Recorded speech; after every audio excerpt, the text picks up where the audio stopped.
Assalamualaikum warahmatullahi wabarakatuh. Bismillahirrahmanirrahim. Alhamdulillahirrabbilalamin. Wabihi nasta'in wa ala umuri dunia waddin. Assalatu wassalamu ala asyrafil anbiya'i wal mursalin Sayyidina wa maulana Muhammadin wa ala alihi wa sahbihi ajmain, amma ba'du. Yang saya hormati Bapak Farid Ardiansa selaku dosen mata kuliah etika profesi, dan tak lupa pula teman-teman yang senasib dan seperjuangan. Pertama, marilah kita panjatkan puji syukur kehadirat Allah Subhanahu wa Ta'ala yang telah memberikan rahmat dan taufiknya kepada kita semua, sehingga kita semua dapat mengikuti kelas online pada mata kuliah etika profesi pada kali ini dengan keadaan sehat walafiat. Salatullah wa salamullah semoga tetap tercurah limpahkan kepada revolusi akbar kita, yakni Nabi Muhammad SAW, yang mana beliau telah membawa kita dari alam jahiliyah menuju alam yang penuh keilmuan seperti sekarang ini.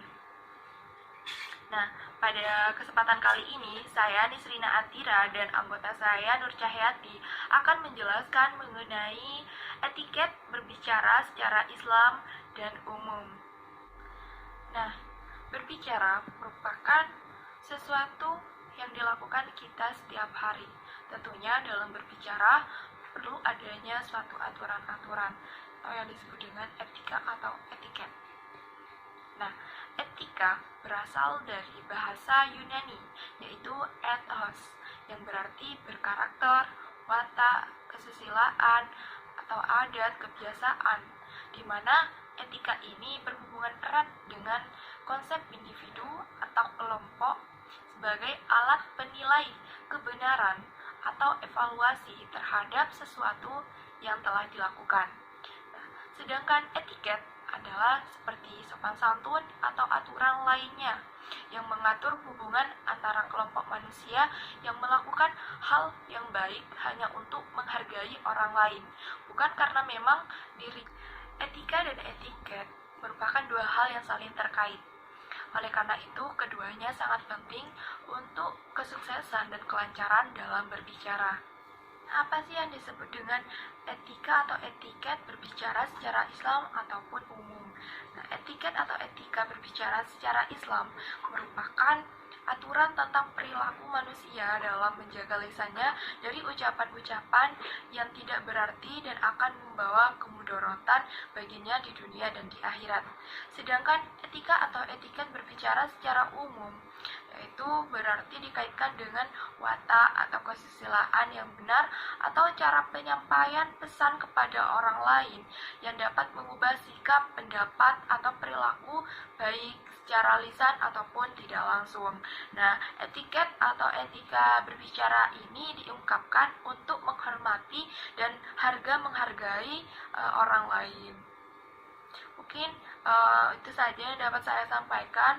Untuk lebih spesifiknya akan disampaikan oleh anggota saya. Baik, di sini saya akan menjelaskan tentang teknik berbicara yang baik secara umum dan secara Islam.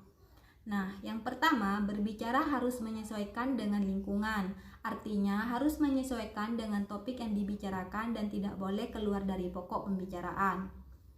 Nah, yang kedua yaitu gunakan bahasa yang mudah dimengerti. Artinya, menggunakan gaya bahasa yang mudah dimengerti oleh orang yang diajak bicara. Salah satunya menggunakan bahasa Indonesia. Yang ketiga, menatap mata lawan bicara. Jika kita diajak bicara, usahakan pandangan tetap fokus. Jangan sampai orang yang berbicara kepada kita malah melihat atau menoleh ke arah lain. Yang keempat, memberikan ekspresi wajah. Mimik muka juga harus disesuaikan, baik saat sedih ataupun saat bahagia. Yang kelima yaitu gunakan gerakan tubuh yang sesuai. Maksudnya di sini kita juga bisa menggunakan gerakan tubuh, baik tangan ataupun muka dan lainnya, yang artinya kalian paham dan jelas tentang pembicaraan tersebut. Namun tetap harus sopan.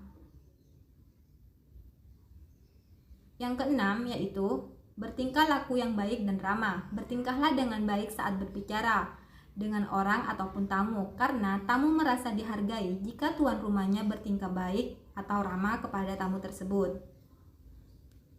Nah, yang ketujuh yaitu memakai pakaian rapi dan sopan. Artinya, usahakan kalian jika keluar atau bertamu kepada orang, usahakan berpakaian rapi dan sopan. Yang kedelapan, tidak boleh terpancing emosi. Jika teman yang diajak berbicara menyinggung hati kalian, usahakan tidak emosi ya teman-teman. Nah, yang kesembilan yaitu menerima perselisihan yang terjadi. Jika teman kita atau tamu ada perselisihan tentang pembicaraan kita, maka usahakan ada yang mengalah biar tidak ada pertengkaran. Nah, yang terakhir yaitu yang ke-10 yaitu menyesuaikan gaya komunikasi. Kita harus bisa menyesuaikan gaya komunikasi, berbicara yang lebih tua bagaimana, yang sejajar bagaimana, dan yang lebih muda juga bagaimana, harus disesuaikan. Mungkin itu teknik berbicara secara umum, sedangkan teknik berbicara secara Islam sama saja, tidak jauh beda dengan teknik berbicara secara umum. Akan tetapi ada tambahannya, yaitu jika berbicara usahakan mengucapkan salam terlebih dahulu. Kemudian berbicaralah dengan baik dan benar. Tidak boleh berkata keji. Larangan berkata bohong, merendahkan suara saat berbicara, perintah berkomunikasi dengan adil, dan yang terakhir wanita dilarang bersikap manja. Mungkin itu yang dapat saya sampaikan, kurang lebihnya saya mohon maaf. Wassalamualaikum warahmatullahi wabarakatuh.